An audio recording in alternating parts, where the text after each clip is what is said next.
Hi guys, it's Brittany from B&M Diaries. It's been such a long time. I am back and Mike will be back as well, but today is just me.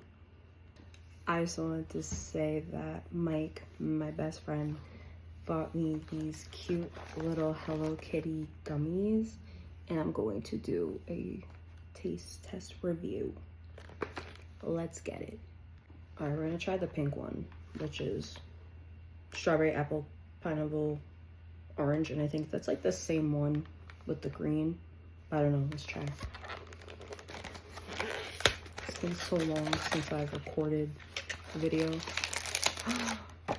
Yay, here we go. These are the flavors.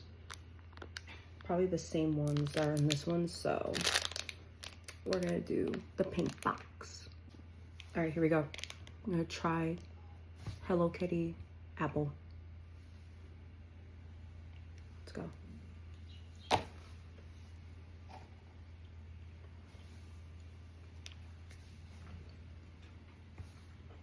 Very chewy. Very good. Oh, man.